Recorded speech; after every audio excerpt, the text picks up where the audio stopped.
Hello students, welcome to my YouTube channel Online Maths with Rahul Bagwale. This is the video number 5 of class 10 Math chapter number 5 Arithmetic Progression. तो इस video में हम start करेंगे exercise 5.2 का question number 3. तो in the following APs find the missing terms in the boxes. तो हमें AP की सीरीज दी हुई है. इस सीरीज में हमें मिसिंग टर्म को फाइंड आउट करना है. ओके, तो सबसे पहले हम लोग ये देखेंगे हमारे पास गिवन क्या क्या है. ओके, तो जैसे कि आप सभी को पता है, जो फर्स्ट टर्म होती है सीरीज की उसको हम ए से डिनोट करते हैं, वो ए होता है. ओके, सो इसका मीनिंग ये है, इस सीरीज को देखते हुए हम बता सकते हैं जो ए हमारे पास गिवन है वो है हमारे पास 2. ओके, और जो मिसिंग टर्म है वो कौन सी टर्म है, वो सेकंड टर्म है. ओके, तो सेकंड टर्म को हम जनरल टर्म के अकॉर्डिंग क्या राइट डाउन कर सकते हैं, ए प्लस डी. क्लियर? तो मीनिंग दैट हमारे पास मिसिंग टर्म कौन सी है,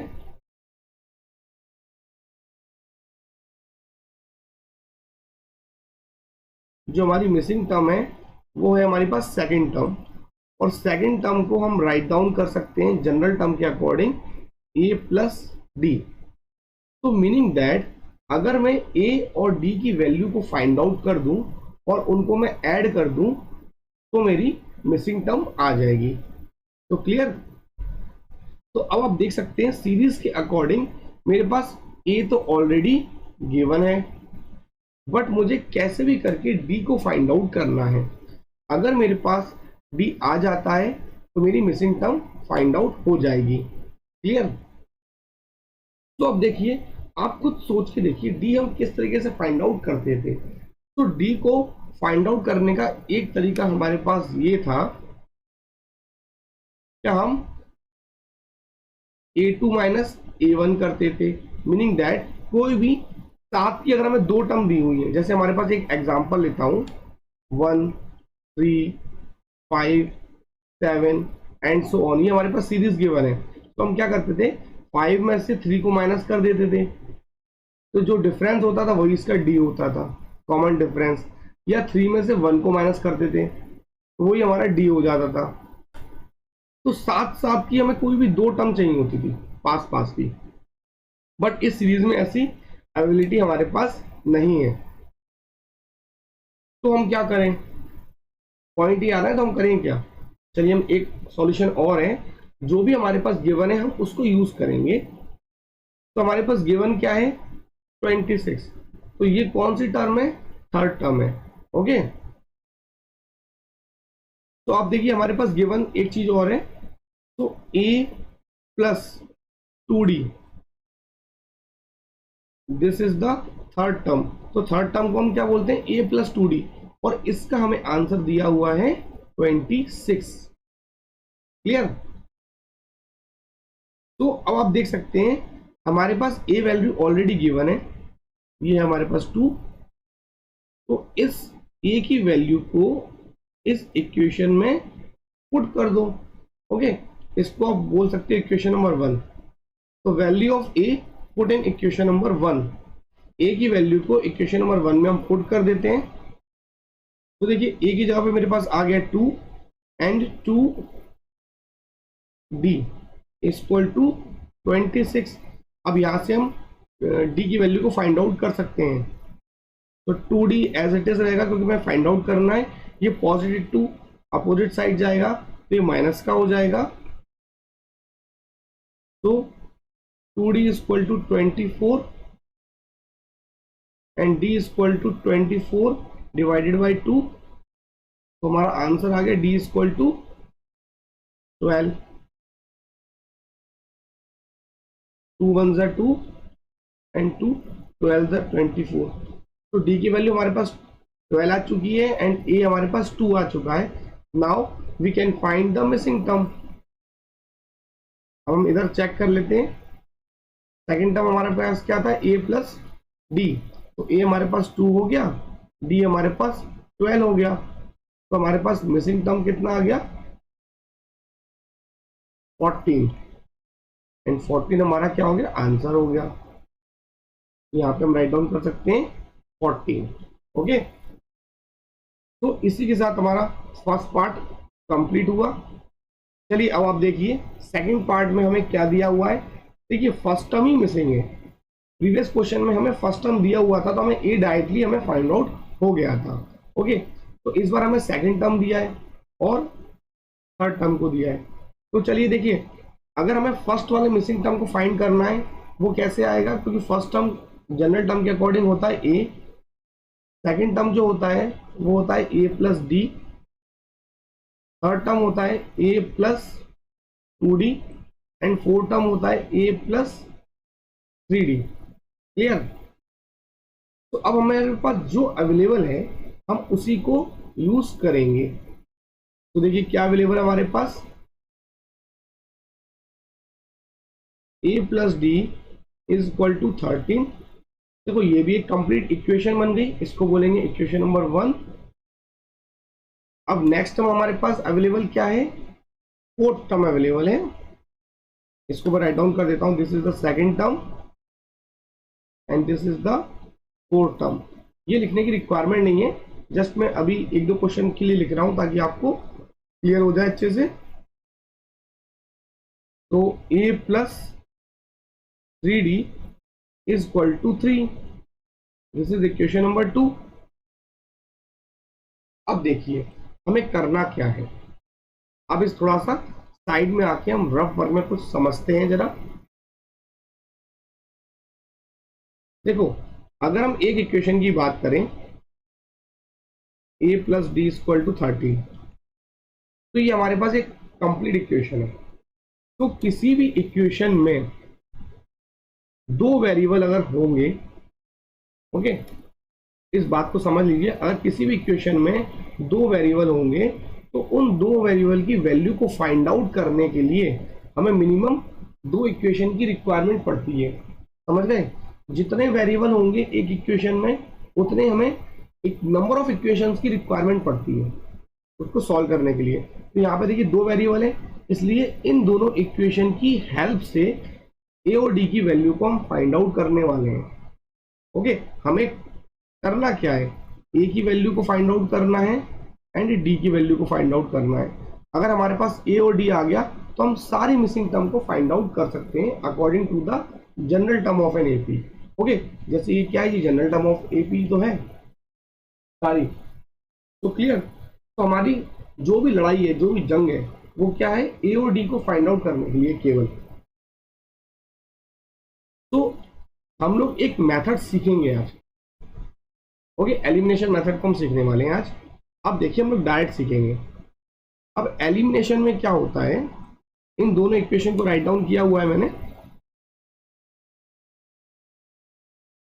अब थोड़ा सा रफ वर्क और देखिए, जैसे कोई 4 है, अगर मुझे इसको कट डाउन करना है, ये प्लस का 4 है, तो उसके लिए मुझे क्या करना चाहिए, माइनस का 4 की रिक्वायरमेंट है ताकि मैं आपस में एक दूसरे को कट कर सकूं। ओके, अगर माइनस का x है तो मुझे प्लस का x चाहिए ताकि मैं आपस में काट सकूं। अगर माइनस का 2x है तो मुझे प्लस के 2x चाहिए ताकि मैं आपस में उसको काट सकूं। तो क्लियर? तो इस बात को क्लियर रखिए। चलिए यहाँ पर आ जाइए। अब यहाँ देखिए, एक प्लस का a है, एक, दोनों प्लस प्लस के a हैं। अगर ये माइनस का a हो जाए तो मैं इस a से इस a को काट दूंगा। जब a हट जाएगा तो केवल एक वेरिएबल बचेगा और एक वेरिएबल को मैं सॉल्व करके मैं d की वैल्यू निकाल दूंगा फर्स्टली, देन a की निकाल दूंगा। तो इसी को बोलते हैं एलिमिनेशन मेथड। ओके, तो मैं क्या करूंगा, साइन चेंज कर दूंगा एक इक्वेशन के पूरे, और मैं साइन चेंज कर सकता हूं। अब वो देखिए वो क्यों कर सकता हूं, उसका रीजन भी देख लीजिए। जैसे आपके पास, जैसे मेरे पास कोई इक्वेशन है 8x इक्वल टू 12, ओके, और ये बोल रहा हूं ये दोनों इक्वेशन बैलेंस है। अब देखिए मैं इस इक्वेशन में अगर यहां पर मैं 2 का मल्टीप्लाई करूंगा तो मुझे इधर भी 2 का मल्टीप्लाइड ही करना पड़ेगा ताकि इक्वेशन जो है बैलेंस है। ओके, आप इसे ऐसे समझ सकते हैं, जैसे हमारी फैमिली में आप जैसे 2 भाई बहन हैं तो अगर फादर किसी एक को 10 रुपए देंगे तो दूसरे को भी देना पड़ेगा, अदरवाइज दूसरा नाराज हो जाएगा, है ना। तो वही केस आप समझ लीजिए, इधर भी ऐसे ही होता है। इक्वेशन बैलेंस रखने के लिए हमें अगर एक साइड हम किसी का मल्टीप्लाइड या डिवाइड या कुछ भी करते हैं तो हमें दूसरी साइड भी सेम कंडीशन अपनाना पड़ती है। ओके, सो इसी तरीके से तो एक हो गया, ये वाला पार्ट हो गया लेफ्ट हैंड साइड और ये वाला पार्ट हो गया राइट हैंड साइड। अगर मैं लेफ्ट हैंड साइड में मैं कुछ भी करूंगा तो राइट हैंड साइड भी मुझे वही करना पड़ेगा। तो अगर मैंने माइनस का मल्टीप्लाइड कर दिया लेफ्ट हैंड साइड में तो मुझे राइट हैंड साइड भी करना पड़ेगा। ये मेथड का रूल है। तो देखिए, और मैं माइनस का मल्टीप्लाइड क्यों करना चाहता हूं, क्योंकि मुझे ऊपर पॉजिटिव ए है, नीचे मुझे निगेटिव ए कन्वर्ट करना है। अगर वो हो जाएगा तो ये कैंसिल आउट हो जाएंगे। तो मैंने यहाँ पे क्या कर दिया, माइनस का मल्टीप्लाइड कर दिया, तो ये पॉजिटिव ए था, ये निगेटिव ए हो गया। अगर ये पॉजिटिव था तो ये भी निगेटिव 3D हो गया, और ये पॉजिटिव था और ये निगेटिव हो गया। ओके, आप ऐसे ही लिखेंगे जैसे मैं लिख रहा हूं। अब क्या करेंगे, इस ए से ये ए कट जाएगा।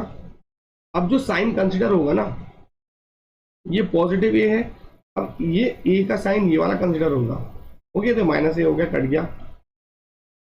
अब d माइनस 3D, d में से 3D जाएगा तो कितना बचेगा, माइनस का 2D। सिमिलरली 13 में से माइनस 3 जाएंगे, ओके, तो कितना बचेगा, माइनस के सॉरी प्लस के 10 बचेगा। क्लियर। तो d इक्वल टू 10/2, माइनस के क्योंकि -2 नीचे आएगा, तो d इक्वल टू कितना आ गया, -5। ये हमारा d की वैल्यू -5 आ गई। अब क्या करेंगे, इस d की वैल्यू को हम इक्वेशन नंबर 1 में पुट कर देंगे। 1 में कर दीजिए, चाहे 2 में कर दीजिए, no issue. The value of d put in 1। Equation थी हमारे पास a plus d equal to 13, तो a प्लस -5 इक्वल टू 13। देखिए बेटा, मैं इसको रफ कर देता हूं, मुझे स्पेस की रिक्वायरमेंट है, चलिए मैं इसको ऊपर सॉल्व करता हूं। तो हमारा बचा क्या, a -5, देखिए यहां पर प्लस माइनस माइनस हो गया, इक्वल टू आ गया 13।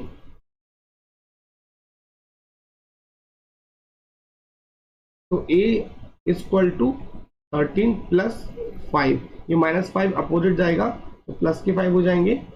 तो इसी के साथ मेरी a की जो वैल्यू आ गई 13 प्लस 5 एंड दिस इज 18 हो गया। तो अब आप देख सकते हैं d की वैल्यू आ गई मेरे पास और a की आ गई। अब a और d आने के बाद मैं जनरल टर्म में राइट डाउन कर दूंगा और मेरे सारे आंसर आ जाएंगे। तो a 18 आ चुका है, तो यहाँ भी 18 फिल कर देता हूँ। तो फर्स्ट मिसिंग टर्म हमारी 18 आ गई, और a प्लस 2d को फाइंड कर लेते हैं हम लोग। तो थर्ड टर्म क्या होती है सीरीज की, a प्लस 2d। तो वैल्यू पुटअप करिए, 18 plus 2 into -5, 18 -10 and this is 8 आ गया। ओके, तो इसी के साथ मेरा सेकंड पार्ट कंप्लीट हुआ। ओके, सो सारे क्वेश्चंस आपको थर्ड फोर्थ फिफ्थ पार्ट इसी तरीके से करना है। ओके, मैंने आपको दो टाइप बताए। एक फर्स्ट टाइप क्या हुआ था, जिसमें फर्स्ट टर्म अवेलेबल थी, तो मेरे को क्या सब्स्टिट्यूशन नहीं करना पड़ा, मेरे पास ए ऑलरेडी गिवन था, तो मैंने डायरेक्टली उसको सॉल्व कर दिया सेकंड इक्वेशन में पुट करके, या जो भी इक्वेशन मेरे पास अवेलेबल है। अगर हमारे पास फर्स्ट टर्म अवेलेबल नहीं है तो मुझे एलिमिनेशन मेथड से मुझे सॉल्व करना होगा। एलिमिनेशन मेथड मैंने आपको सिखा दिया। ओके, तो थर्ड एंड फोर्थ पार्ट आप खुद करेंगे। चलिए मैं फिफ्थ पार्ट कर देता हूँ। नेक्स्ट स्टार्ट करते हैं पार्ट नंबर 5।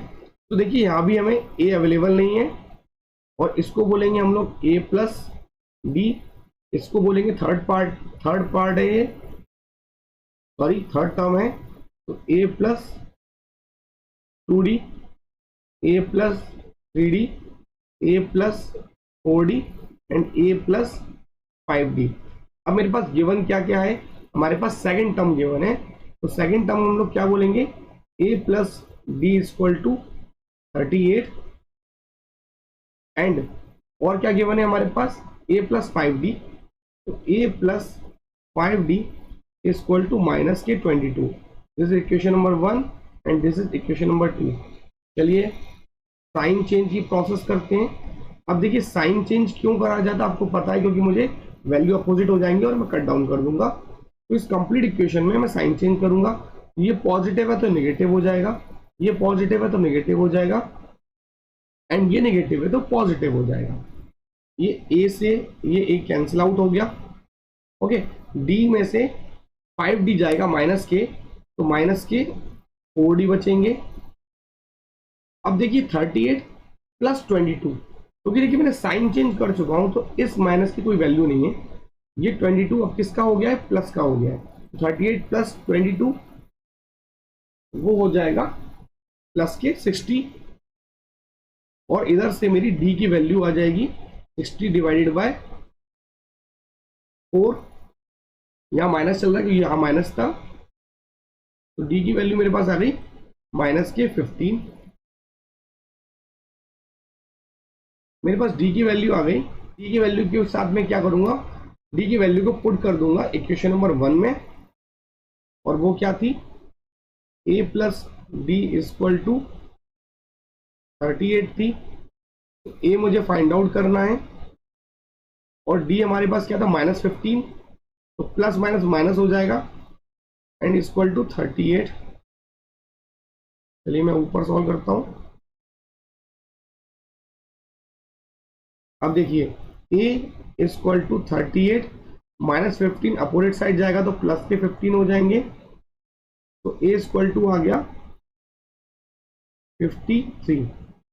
तो आप देख सकते हैं मेरे पास d आ चुका है एंड देन a आ चुका है। अब मैं सारी वैल्यूज को फाइंड आउट कर सकता हूं, तो 53 तो मेरे डायरेक्टली यहाँ पुटअप हो जाएगा, मिसिंग टर्म।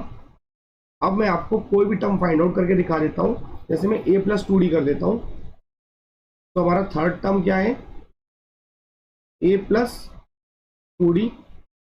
तो a कितना हो गया मेरे पास 53 प्लस 2 इंटू माइनस 15,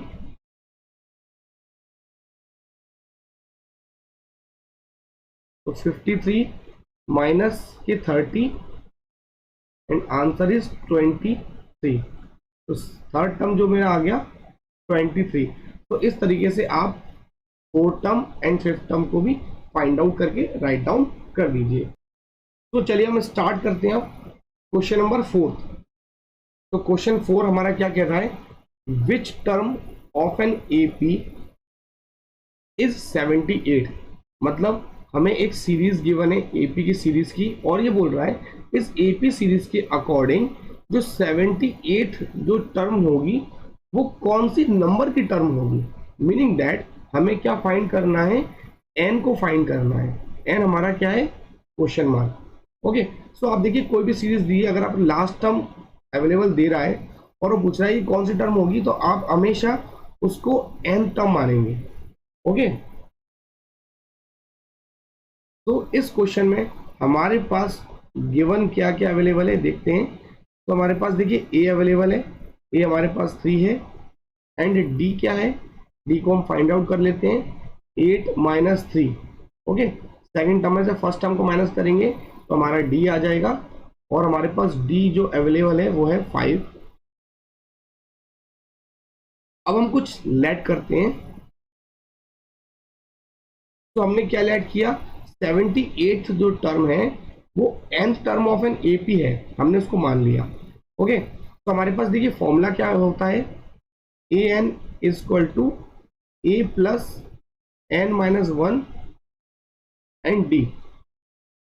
तो हमने जब भी इसको एन टर्म माना तो ए एन की वैल्यू क्या हो जाएगी, 78 हो जाएगी। आप याद कर सकते हैं मैंने प्रीवियस क्वेश्चन में बहुत सारे क्वेश्चंस कराए हुए हैं, अगर हम लोग A8 पूछ रहे हैं, समझिए, अगर A8 की वैल्यू मान लीजिए 30 गिवन थी, तो हमने n को भी 30 माना हुआ था, या n भी 30 होगा, तो हमने इसी के अकॉर्डिंग पीछे प्रीवियस क्वेश्चंस को करा हुआ है। प्रीवियस की वीडियो अगर आप देखते हुए आ रहे हैं तो आप उसमें आपको याद होगा। अगर आपने नहीं देखे हैं तो लिंक आपको डिस्क्रिप्शन बॉक्स में मिल जाएगी। पहले फर्स्टली प्रीवियस वीडियो देखिए, देन इस वीडियोस पे आइए। ओके, तो an क्या हो गया हमारा 78 हो गया, और a क्या है हमारे पास 3, प्लस n को हम नहीं लिखेंगे क्योंकि n को हमें फाइंड आउट करना है, -1 इंटू, और d जो हमारे पास है 5। इधर से हम वैल्यू को आगे सॉल्व करेंगे। ये प्लस का 3 इस साइड जाएगा LHS साइड, तो माइनस का 3 हो जाएगा, तो 78 माइनस 3 हो जाएगा इक्वल टू n-1 इंटू 5। ये इसका रिलेशन किसका है, इंटू का है, तो दिस इज द 75। और ये 5 कहाँ जाएगा, मल्टीप्लाइड में है तो डिवाइड में जाएगा, और यहां बचा n-1। चलिए सॉल्व करते हैं। 5 1 जा 5, 5 15 जा 75, तो 15 इक्वल टू n-1। अब ये -1 इस साइड आएगा, लेफ्ट हैंड साइड तो पॉजिटिव हो जाएगा, तो ये हो जाएगा 15 प्लस 1 इक्वल टू n। तो n की वैल्यू हमारे पास कितनी आ गई, 16। इसका मीनिंग ये हुआ, ये हमारा आंसर है, और इसका मीनिंग ये हुआ कि 78 जो टर्म है इस सीरीज की 16th नंबर की टर्म है। क्लियर? चलिए हम स्टार्ट करते हैं क्वेश्चन नंबर 5। तो फिफ्थ क्वेश्चन को रीड करते हैं। Find the number of term, meaning that हमें क्या फाइंड करना है, हमें n को फाइंड करना है in each of the following AP, meaning that fifth question के दो पार्ट दिए हुए हैं। तो इस बार हम लोग अभी फर्स्ट क्वेश्चन को सॉल्व करेंगे, मीनिंग दैट फर्स्ट पार्ट। तो 7 13 19 एंड 205। तो मीनिंग दैट जो हमने प्रीवियस क्वेश्चन फोर्थ में किया था वही इसी क्वेश्चन में करना है, हमें n को फाइंड करना है, मीनिंग दैट जो 205 है वो किस नंबर की टर्म होगी। सो प्रीवियस क्वेश्चन की तरह है, फटाफट सॉल्व करते हैं। तो a इक्वल टू हमारे पास 7 दिया हुआ है, d में क्या करेंगे, a2 माइनस a1 करेंगे, तो d कैसे निकलेगा, a2 हमारे पास कितना है 13 एंड a1 कितना है 7। ये सॉल्व होकर 6 आ गया, तो a7 आ गया, d6 आ गया। और प्रीवियस क्वेश्चन की तरीके से an हम क्या लेंगे, लास्ट टर्म को क्या मान लेंगे, 205। तो बस हम वैल्यू पुटअप करना है, an equal to a plus n-1 d, और हमारे पास n क्या है, क्वेश्चन मार्क है। तो आप लोग वैल्यू लैंग्वेज को राइट डाउन कर देना, जैसे मैंने लास्ट क्वेश्चन में लिखा था, let the 205 is the an term of n AP। तो 205 is equal to 7 plus n-1 and d की वैल्यू हमारे पास 6। अब आप भी इसको सॉल्व कर सकते हैं, बट मैं इस क्वेश्चन को कंप्लीट करूंगा। 7 इधर जाएगा, तो 205 minus 7 is equal to n-1 into में 6 है हमारे पास, तो this is the 198। Okay, equal to n-1। अब ये 6 कहाँ जाएगा, डिवाइड में। आप इसको कट डाउन करेंगे तो 90 टेबल से डिवाइड करेंगे तो 1 आएगा, 1 3 का, तो मतलब 33 बार ये कट डाउन होगा। तो 33 इज इक्वल टू आ गया n-1। तो n की वैल्यू आ गई, ये -1 इस साइड जाएगा तो प्लस का हो जाएगा, तो 33 plus 1 is equal to n। तो हमारे पास जो n की वैल्यू आ गई 34, मीनिंग दैट ये 205 है वो 34th नंबर का टर्म है। ये हमारा आंसर हो गया। Okay, so students second part को आप लोग खुद सॉल्व करिए, बिल्कुल सेम क्वेश्चन है। अगर कोई प्रॉब्लम आए तो आप कमेंट्स में जरूर बताइए। तो स्टूडेंट्स इस वीडियोस में इतना ही, आगे के क्वेश्चंस हम लोग नेक्स्ट वीडियो में कवर अप करेंगे। Thank you.